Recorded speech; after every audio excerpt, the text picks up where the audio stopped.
Okay, thanks, Kevin.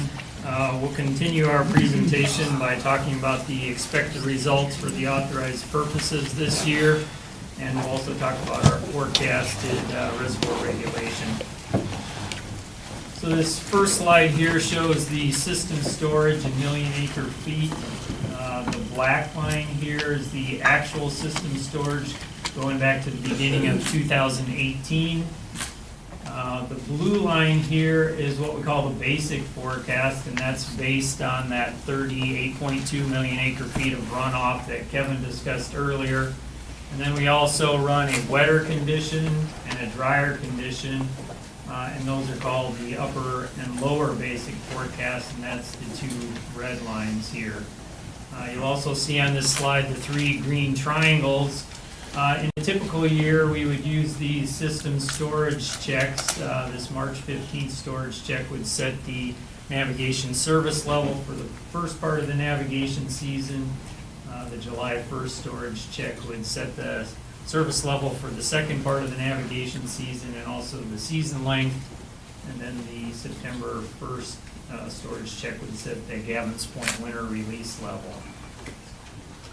So going back to look at the black line here, again, you can see, kind of that pattern that Kevin talked about. We started the year right at the base of the annual flood control zone. We captured last year's runoff, the plain snow and the mountain snow. And because of last year's large runoff, we were slightly into the exclusive flood control zone here last year, and then that water was evacuated throughout the remainder of the year.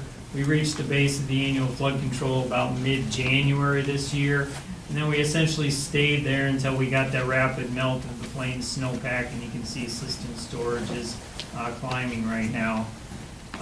These forecast points here are actually just end of month values, while this black line is daily. So what we would expect if we were to follow the basic condition is for this black line to start rolling over and actually go down a little bit towards the end of August under the basic forecast. Now if the wetter conditions continue, then we would obviously follow this upper red line more, and we would be close to the base of the exclusive flood control zone again like we were last year. However, under the basic forecast, we show peaking system storage about 65 million acre feet. In your handout and in the slides here, we have similar plots for the upper three reservoirs. These show reservoir elevation rather than storage, but the same sort of pattern here. And we'll go into detail on all three of these. This one's Fort Peck, here's Garrison. I will stop on Oahe here and talk a little bit about this. So again, you can see last year at Oahe, we captured water throughout the year. We did hit the exclusive flood control zone sort of late in July, early part of August, just touched it for a little while, and that water was evacuated. Before all of this started, we were actually slightly below the base of the annual flood control zone. Then you can see the pools start to climb here, and then the rapid climb during the plain snow melt. Again, if you follow this, if we were to follow the basic forecast, we would see this sort of roll over here and then start down as we get into the late part of April and into May. I'll talk about that a little bit more on the next slide. However, if we follow this wetter condition again, we would end up somewhere up in the exclusive flood control zone before that gets turned over and starts down.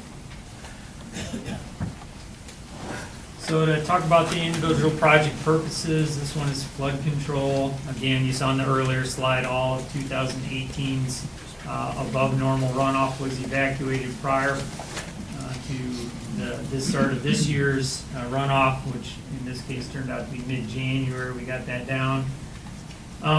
You saw in Kevin's earlier slide that Fort Randall is currently in the exclusive flood control zone, and also Oahe is approaching its exclusive flood control zone. So releases from Gavin's Point have been increased to evacuate the water from Fort Randall's flood control zone and also provide some room in Oahe. Gavin's Point release is currently 55,000 CFS. That's the second highest release level that we've had in April. Only 1997 was higher than this current year. Those higher than average releases are really intended to restore some flexibility in the system so that we can respond to spring and summer rainfall events. You saw in Kevin's earlier slide, mountain snowpack is just slightly less than average. We do have storage space available in both Fort Peck and Garrison to capture that mountain snow melt. It's important to note, though, flooding can still occur, especially below the system of reservoirs. You saw in that earlier slide, those large uncontrolled areas that Kevin pointed out. Also, the travel times from Gavin's Point down to some of those downstream locations is quite long, so our ability to reduce downstream stage diminishes the further you move downstream. Hydropower project purpose, this shows main stem generation going back to 1954. Hydropower is largely influenced by the runoff or the amount of water that goes through the system. So again, you see with last year's high runoff, we had high generation out of the system. But you can also see during drought periods like 2000 to 2008 where it's much lower. With this year's higher than average runoff, we would expect generation to be above the long-term average as well. Next slide here, navigation. If you were at our meetings last year, we did discuss the concept of the service level and being at an expanded service level. So we have a similar situation this year because of the high runoff so far. So to compute the service level, what we do is we take the amount of water in storage in the system right now. We look at the forecasted runoff for the remainder of the year. And then we also look at some storage in some select Bureau of Reclamation projects in the upper part of the basin. And then we compute a new service level. In this case, the service level right now computed at 15,000 CFS above full service. And additional adjustments to this service level will be, continually monitored, and we'll make any additional adjustments that we need to. Revised target flows are shown here. Sioux City, 46,000 down to Kansas City. Because of the situation that we're currently in, though, like at Fort Randall and Oahe, we're currently actually setting releases to restore some of that flexibility that I mentioned earlier in those projects, so we're not strictly following these revised target flows at the moment.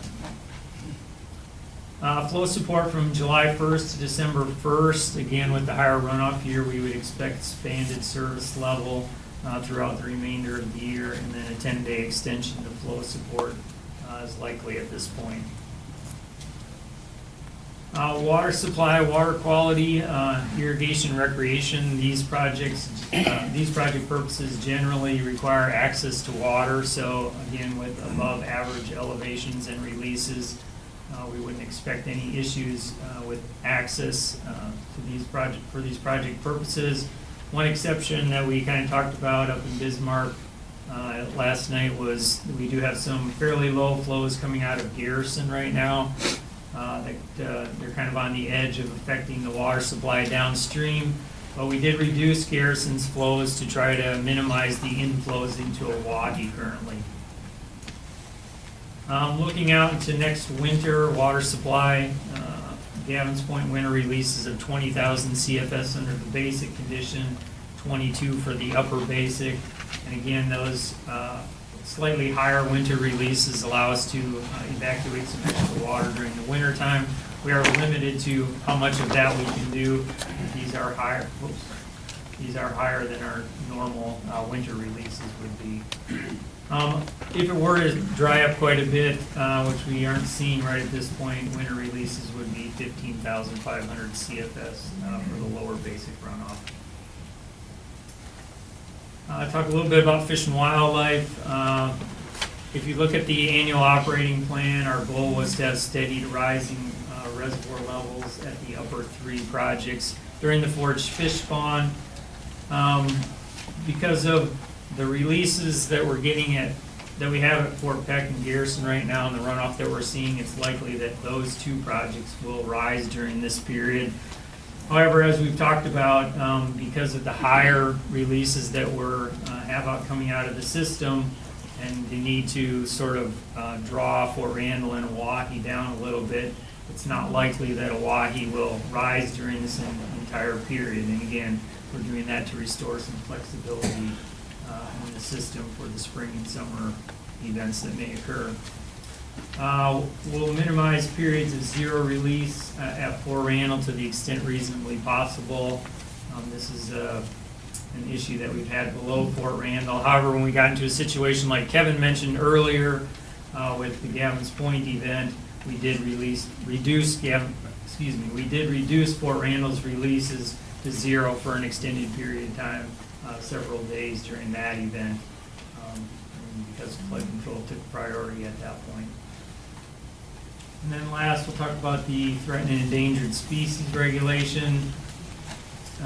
First, talk about the regulation for the piping plover and the least tern. In a typical year, we would do what we call a steady release flow to target for the threatened and endangered species.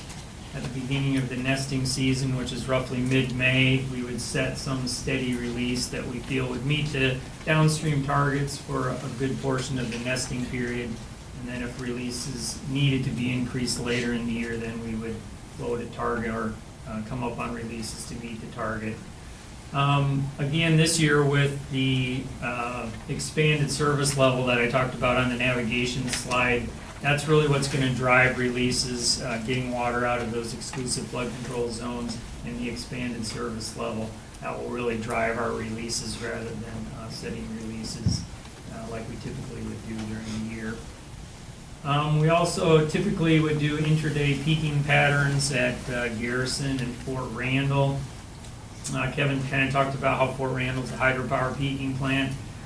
This year with the higher flows and also some maintenance that they're doing at Fort Randall, the releases are essentially going to be steady. We won't be doing any peaking there.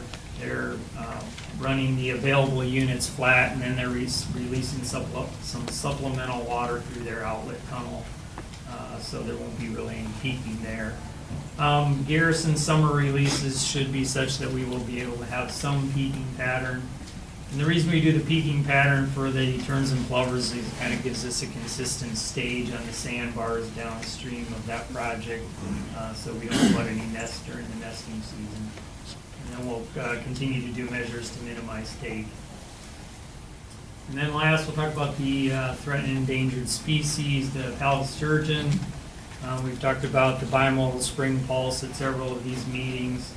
The Missouri River Recovery Management Plan and EIS was completed in November of 2018. As part of that whole process, we analyzed the impacts of deleting the current spring pulse criteria. And so following the EIS record of decision, the Gavin's Point bimodal spring pulse technical criteria was removed from the revised master manual. And also last note on here, and this really wasn't for the pallid sturgeon, but it was some criteria in the manual, the reservoir unbalancing, that was also removed from the master manual during that, back in November 2018. So to summarize, again, above average runoff forecast, you saw in our, several of our slides, reservoir levels higher than average, and release is also higher than average. Now I'll turn it back to John. Thank you, Mike, Kevin, and Kevin. We're going to start our question and answer period. I do want to point out this is our update. It's a one-page thing. It's on our webpage. Contains a lot of information. We put this out. We used to put it out weekly, but during this high runoff event, and while we have our projects at or near their exclusive flood control zones, we're going to put it out daily. So it's on our webpage and provides a nice snapshot.